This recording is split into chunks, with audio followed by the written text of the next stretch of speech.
Hi guys, welcome back to my YouTube channel.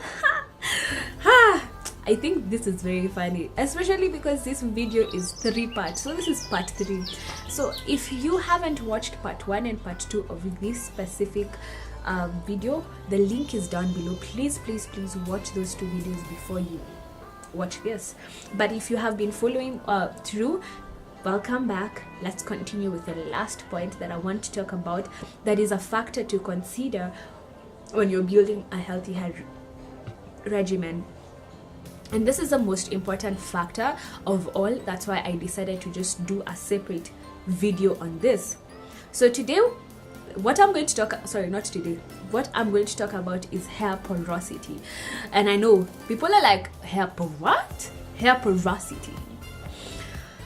So in hair porosity, let me just tell you what a hair porosity is. I want to read it because I don't have this crammed up. Sawa.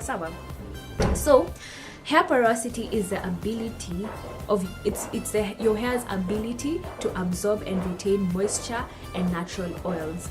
Yes, that is actually a very important thing to consider. Does my hair absorb moisture and natural oils? Does it actually even retain moisture and natural oils? And so with hair porosity, which I feel like hair porosity will determine the particulars of your routine. So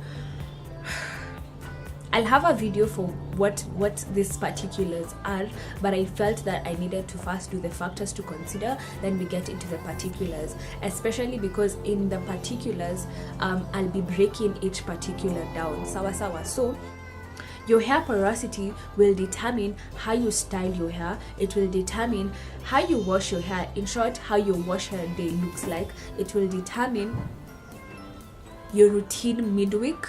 It will determine, not midweek, but your routine before the next wash hair day. And also it will determine the products you use. So I'll talk about the particulars later in another video. So there are 3 categories of hair porosity, and the first one is low porosity, the second one is medium porosity, and the third one is high porosity. So before we actually get into talking about the low porosity, medium porosity, and high porosity, even as we look into it deeper, though not in depth, it's deeper though not in depth, I want us to do a porosity test.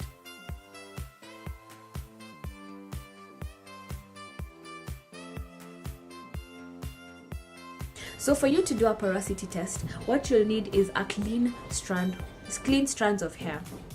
So when you're looking for a clean strand of hair, after you've shampooed, make sure you clarify your hair. To clarify your hair, you can either use a clarifying shampoo, or you can do an apple cider vinegar rinse. The reason why you need to use clean strand of hair is so that you can have good results. Like if your hair has any product, it will actually alter the results that you should have. You'll get wrong results. So make sure you use a clean strand of hair. Also about hair, the thing that you need to realize, don't yank hair off your head. Wait until it's your wash hair day, then use the shed hair to test, and make sure the hair is clean. I need to emphasize, if you need the right results, make sure your hair is clean. And so if you're like me, what happened is I forgot, like after I finished washing and everything, that's when I took the strand of hair I had already deep conditioned. So like it ended up getting a bit of the deep conditioner and conditioner. So what I did, especially because I was detangling in the conditioning section, the conditioning step, I decided to just actually shampoo this bunch and let it air dry. And so now it's dry. So after that, you need a glass of water. Because I don't have a glass, I'll use this container. if you can find distilled water, I feel like distilled water gives you the best results compared to just normal tap water. So if you have distilled water, or if you can buy distilled water to do this test, please do. It will give you the best result. So you guys can't see it, but I've taken a strand of hair and I'm putting it in the water.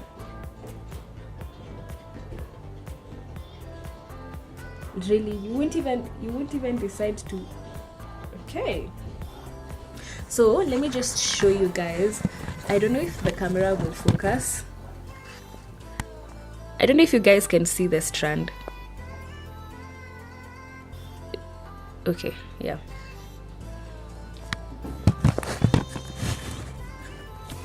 So that's what happened. And if you guys have seen the strand is still floating. Now let me give you the results. If you've done that and your strand is floating, then actually normally the photos that will show what I mean. Sawa. So the photos will be somewhere here or somewhere here. So if your strand is floating, it's on the surface of the water, it means you have low porosity.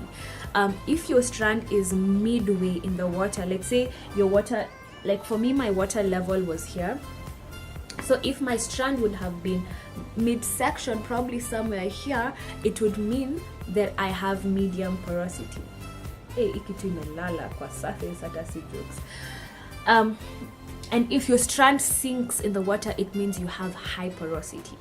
Higher. So please tell me in the comment section below what porosity you have. Sawa. I'm excited to really hear from you. Personally, I have low porosity. We've done the test and yeah. So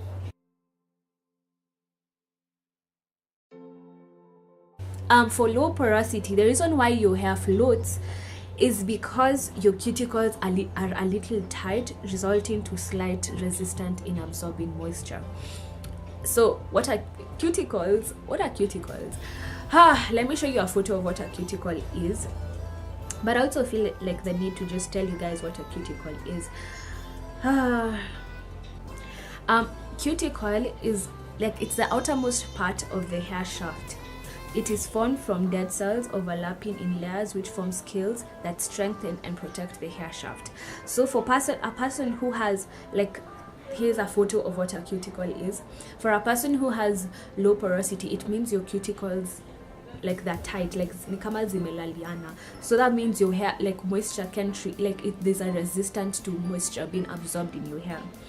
And the characteristics of a person who has, I'm so sorry by the way, I'm reading these characteristics so that I actually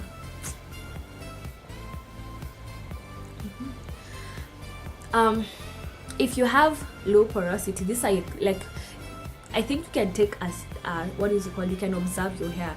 But if you have low porosity, especially when your hair is clean, I'm not talking about if you have product buildup, when your hair is clean, the nature of the nature of low porosity hair is it takes time to absorb moisture and it takes time to dry up once moisture is absorbed. So please note, for you to be able to tell by observation that your hair is low porosity, your hair needs to be clean. Because if your hair is dirty, the reason why it will take time for moisture to be absorbed is because of dirty hair, product buildup or sweat buildup or oil buildup, not like sebum buildup. Sawa. The second characteristic about low porosity by observation, it is that it takes time for products to be absorbed in the hair. And the flip side, the issue about this second point is that it's easy for someone who has low porosity to actually get product buildup. So but though that shouldn't be a red alert, we can just, again, because now you know that your hair, oh my gosh, yeah, my hair is low porosity, you can get a set, like, you can get practices or just things that you do to counteract the characteristic. If because the nature of low porosity hair is that it takes time to absorb product, you can end up using probably light products or something. We'll get into that. Let me just not go ahead of myself. 4 solutions that I have for someone who has low porosity. For low porosity hair, the things that you can incorporate in your routine is one, for your hair to just make sure, like, to ease the water absorption, the moisture absorption, absorption to enable your hair to absorb moisture faster. Use warm water, not hot water, warm water. It will really help a lot. Also, to enable your hair to absorb products easier, make sure that you've warmed up your products. Example is, you could either steam your hair when you're deep conditioning, or you can use a warm, like you can warm up your deep conditioner, or you can warm up your conditioner just so that it can easily penetrate your hair.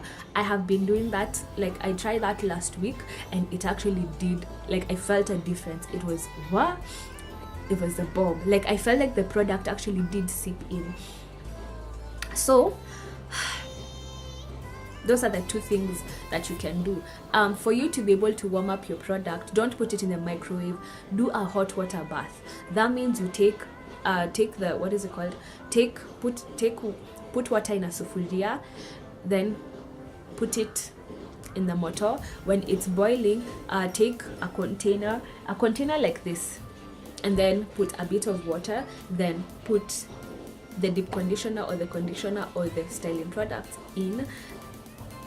Like, your styling products involves leave-in conditioner, coconut oil of choice, or cream of choice, and you put it in and just let it warm up. Don't do direct heat method. You need to do it in a hot water bath. And the 3rd thing that you need to do, because your hair is prone to product buildup, you need to shampoo your hair weekly. Which is very funny because I don't feel like washing my hair, but it's very advisable for you to shampoo your hair weekly to just remove the excess products. Or if you don't want to shampoo your hair weekly, you could do a weekly, if let's say you wash your hair after 2 weeks, you could clarify your hair weekly, or do a co-wash weekly. Those are things that really help. The other thing that you can do, because of the nature, because of the cuticles being really tight, that means most times your hair is very, like, it gets tangled easily. Yeah, what I mean is, for me personally, the days I'm from detangling my hair and then I go to work it out, I find that it's tangled again. So what I do is I work in sections.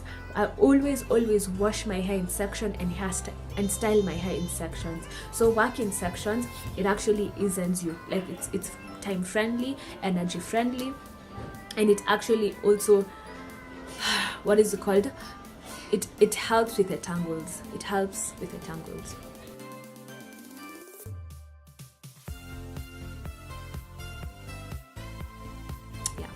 For normal porosity, which normal porosity is the hair that is midway into the water level. If your water level, like, it's midway into the water level, for that person, it means that that normal porosity is actually just what it is.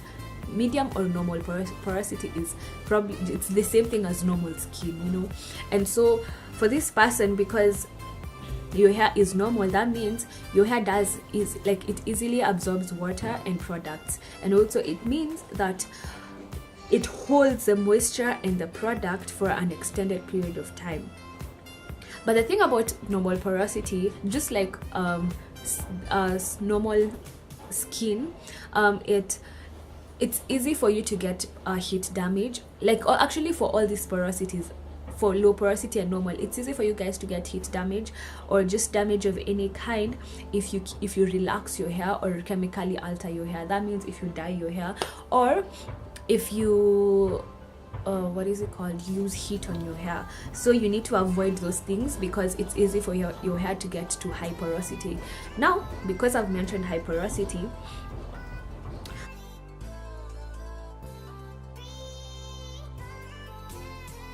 high porosity, mostly, first of all, the reason why your hair sunk is because it has gaps. and tears and openings that allowed the water to flow in easily and quickly and sinking the strand to the bottom. So the water, because of the forces, it actually, and because of the openness, because due to tears and all those things, it pushed your hair strand to the bottom of the container.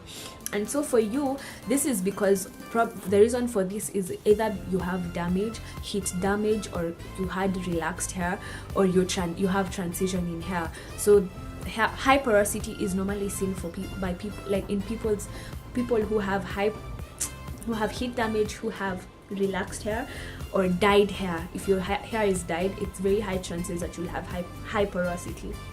It's not guaranteed for everyone, by the way. It's especially if you don't know how to take care of your hair if you have dye, which if you guys can see, I had a bit of dye. I feel like right now I can't really offer you guys advice, but I'll tell you guys what I did to my hair when I used to have dye, but I don't have the footage for that, so I'm really sorry. So the characteristics of someone who has high porosity is your hair easily absorbs moisture and easily loses moisture, and also it has your strands are weak due to the shedding, due to the tearing, and your hair is weak due to the tearing and all those things caused by either heat damage, chemical like relaxers or dye, and so it causes your hair sheds easily. Yeah. And so for a person who has high porosity, because of the nature of those strands, these are the solutions that you could try. Because of the weak strands, you could do a protein treatment probably once in a month or twice in a month to actually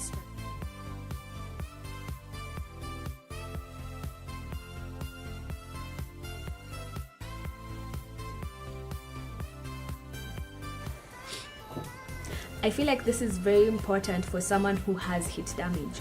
The other thing that you could do is that you trim frequently the ends that are damaged. So if you're transitioning, just make sure you trim frequently the relaxed part or the heat damaged part that you want to transition out of.